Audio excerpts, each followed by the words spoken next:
guys, I'm here today with one of my daughter's friends, Wes, and he's going to give us an interview. Oh, putting that out of the way.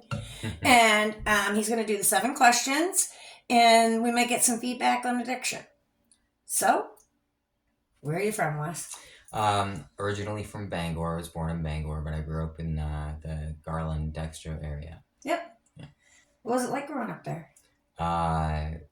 Quiet. Yeah, there's not a lot around there, so it's it's quiet. It's a small community. Everybody knows. Everybody. Yeah.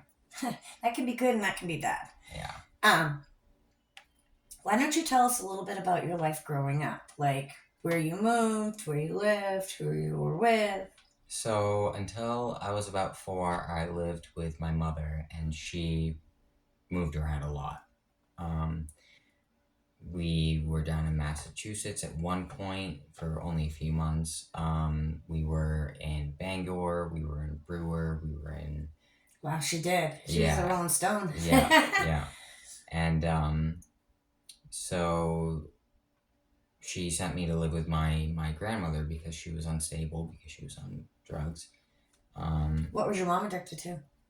Everything. Oh, God. Usually benzos. Yep. Not alcohol, though. She wasn't an alcoholic.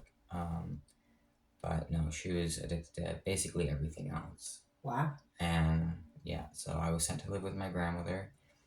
My grandmother got full custody of me when I was in 2nd grade. Yeah. And then I just grew up in a quiet community. I was a good student. I didn't party. I didn't do anything. Not until I got to college. College was the turning point, huh? Yeah. You got out and you met people. Yeah. And things started happening. Mm-hmm. Yeah, society can kick us right in the woohoo when it wants to. All right, I'm going to ask you the 7 questions. Okay. Are you ready? Yeah. All right, here we go. First time you saw an addiction, what and how old were you? It was my mother, and it was around when I was 4 or 5. I don't think it was when I was living with her because I didn't really understand. Mm-hmm. I mean, I probably saw it, but it wasn't like, I didn't know what it was, Right. Like her falling asleep on the couch all the time and things like that. When I realized what it was, I think I was about 8 years old. Wow, still pretty young. Yeah. But yeah, no, it was my mother. I knew that my father was an alcoholic, but I've never met him that I can remember. The last time I saw him, I was 2 years old. So you don't have a functioning relationship with him? No, he's in prison in Alabama for manslaughter. So. Are you serious? Wow, I'm sorry to hear that. Now, how's your mom doing? She's homeless. She has been for years. She's overdosed multiple times. Her and I have gotten in multiple physical fights.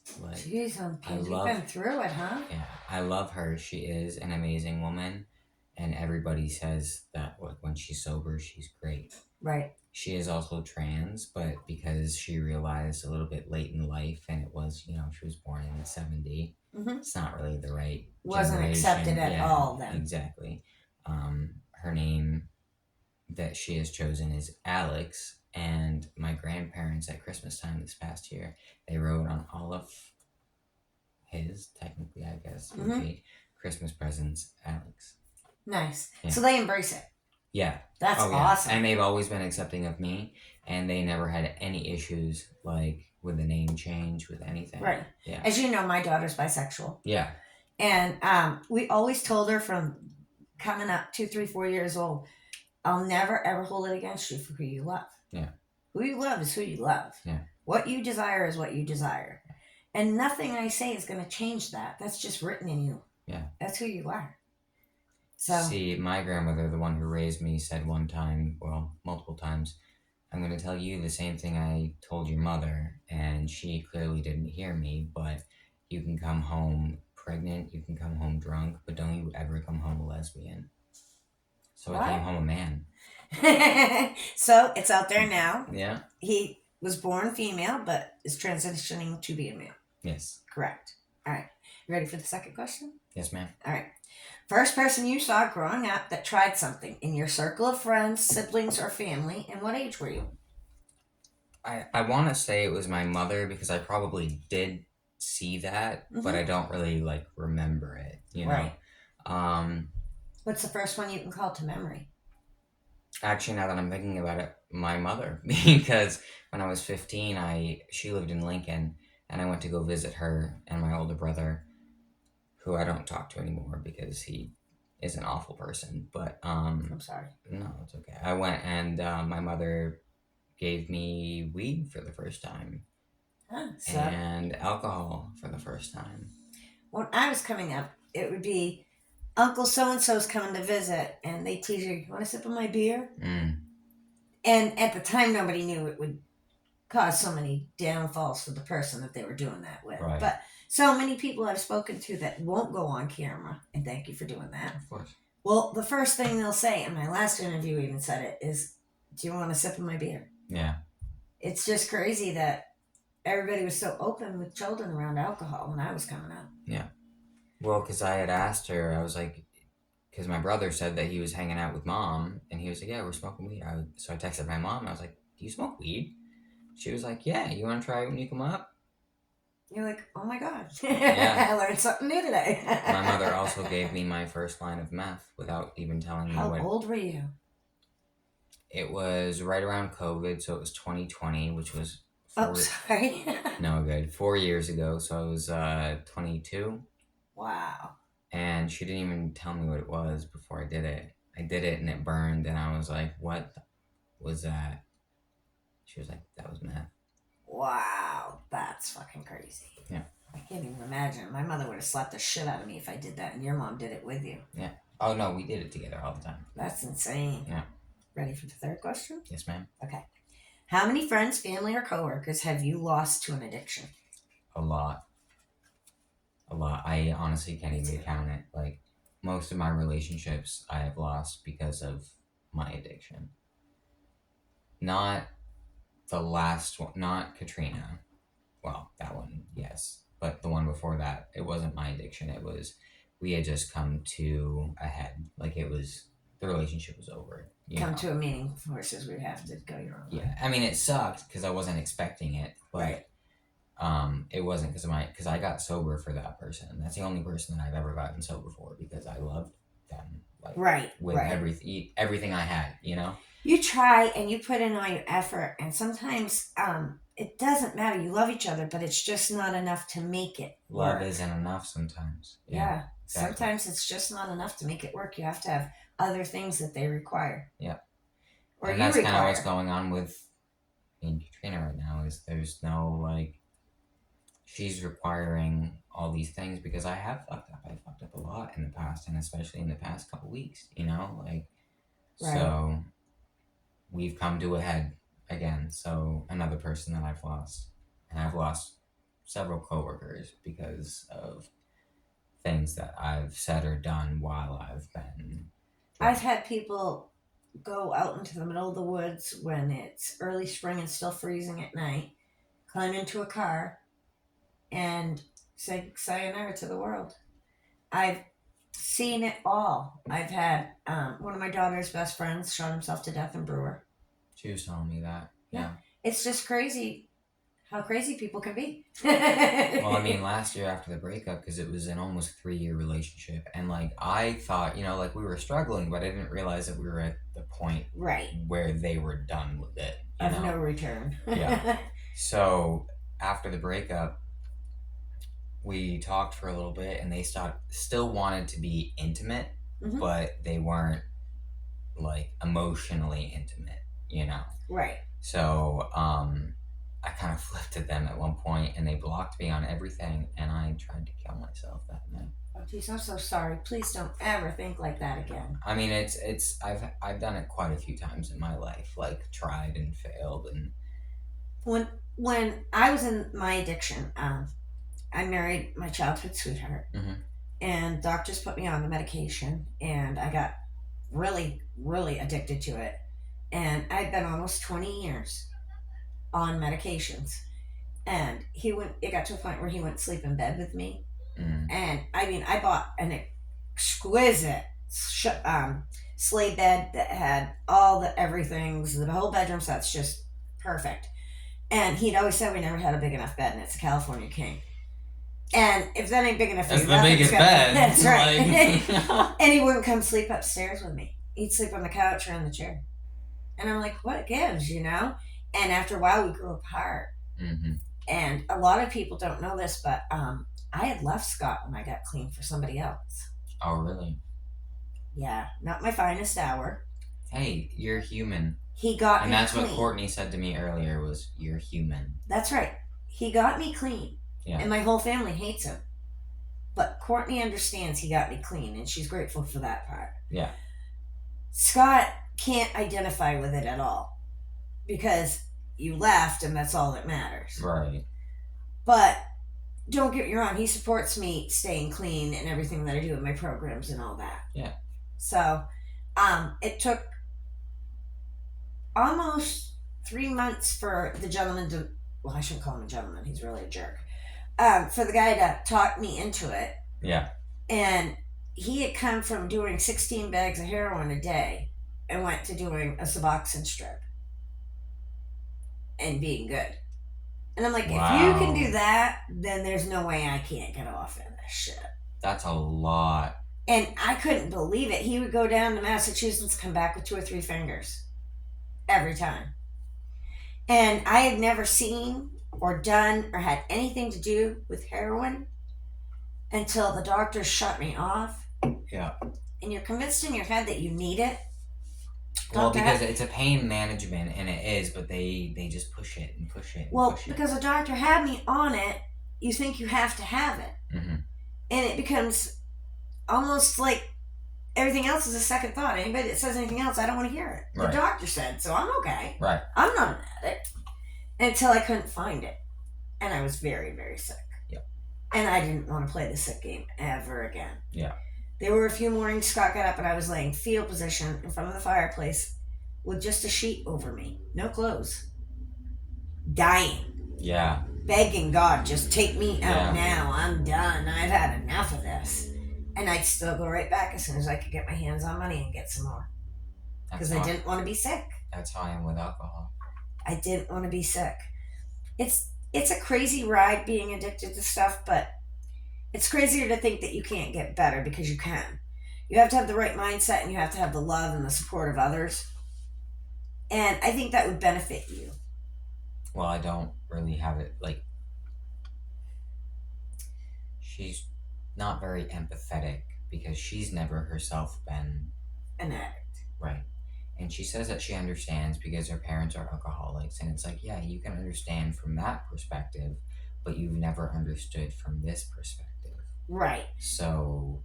And that feels like with her family, that's a pity thing. You know, because it's easier to say, oh, I feel so bad. My parents are alcoholics. Than to be, I'm outraged. My parents are alcoholics. And it's like, I understand because she does have a child, you know, but I don't like. I won't get into that. But yeah, no, it's hard because I just feel like I don't have empathy from anyone. And you really require that. Like Courtney said, you're human. You require that stuff. And the longer you go without it, the more bitter you get. That's what happened with Scott and I. I got bitter. Yeah. And I got to the end of my rope and said, you know, he's not going to change. He's never going to change. And I don't want to keep holding on. Mm-hmm. And I left and I moved in with Rich. And that blew everybody's mind. They thought I must have been wasted on drugs to make that. I was stone cold sober. I was just done with living that life. I lived 27 years of not a birthday gift, a Christmas present, anything for my anniversary. And I wasn't that bad a person that I should not have gotten a gift.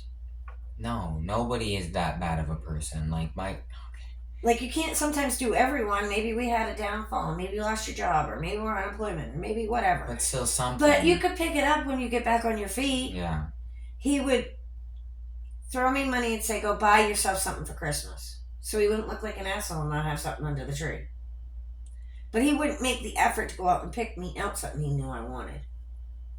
See, last year, that is shitty. That is awful. He put me through that for freaking a long time, and it does a major number to your brain. Yeah, no, it does. It traumatizes you. I mean, how are you supposed to feel like you're worth it if nobody puts in the effort? Right.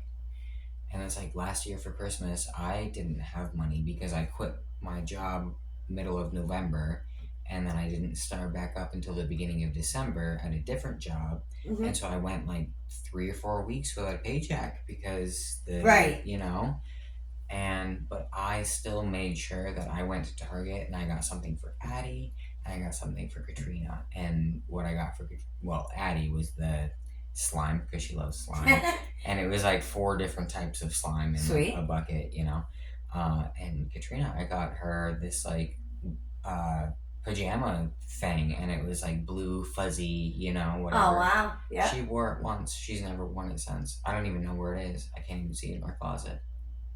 She get rid of it? Maybe. That's crazy. Because if Scott bought me something, I'd wear it till it had holes in it. Yeah. He just won't go buy it. And she got me a Nirvana t-shirt, and I have a lot of band t-shirts, so I cycle them out. But I've worn that so many times, but she's only worn that thing once. Yeah, your story checks out. That's crazy. Ready for the next question? Yes, ma'am. Okay. How old do you, as a parent, and I know you're a step parent to Addie, think is too old to teach kids about addiction? Too old or too young? Too old. What do you think's too old to teach them? I believe that they should know about everything that life is going to bring them from the time that they're able to understand. I completely agree. Do it in slow ways, but talk to them about it. Like, my mother's a lesbian, lesbian. See, it's hard. It's a fine line. Yeah, it's a fine line. But I've known about it since I was born. Like, as soon as I was able to know, like, I've known about addiction. I've known about them being homosexual. I'll just say that. Yep. So it's always been normal to me. I don't accept the drugs, but that's like. But that's been your normal intake. Right. Exactly. Yeah, that's crazy. Yeah. So I believe that children are strong and smart enough to understand whatever you can teach them. If they're able to, and that's my one issue with people who are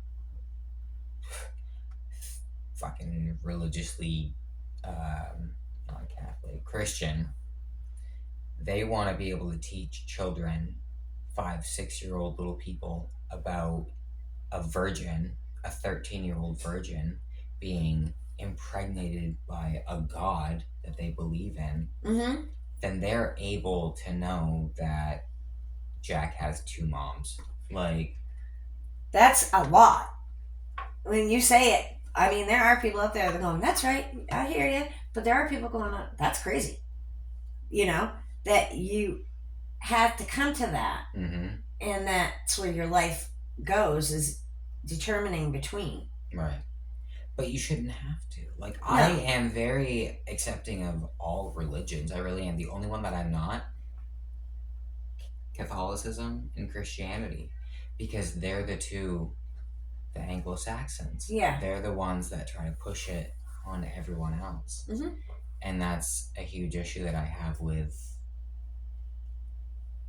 white religion, basically. Right. Yeah. I had a pastor that had a church in my family. Yeah. And matter of fact, he married my brother on his first wedding. And he was an amazing guy. And I'll never, ever forget when I found out that his son's son was doing pills and into heroin. And, I mean, it wasn't pretty. Yeah. And they lived down east where you wouldn't be able to find anything like that. But yet it's there. It's found its way there. Yeah. And that's crazy to me, because when you ride by, still to this day, it's no new development, no new apartments, no new houses. You don't see anybody buying up land and building. Right. It's still the same old down-home feel. But now there's any type of drug you could think of. Yeah. And that's crazy to me. Well, I mean, there's a show, I cannot remember the name, but it's a documentary about how basically, so when opioids were first introduced, they were introduced in Maine. Really? The first state. Wow, I'd like to see that. Because I'll have to look it up. I can't remember what it was, but because there's lobstermen, there's fishermen, there's migrant workers, there's everybody does manual labor here for the most part. So they were like, what state is the best one to introduce it? Maine. I heard, and I don't know if it's true, but I've heard a couple of people have told me that we're the highest ones in America for cancer. That's kind of weird. Why is that? Yeah, it's a little fucked up. Yeah, that is crazy. Yeah. That's a whole different journey on Down and Dirty. Ready for number 5? Yes, ma'am. Okay.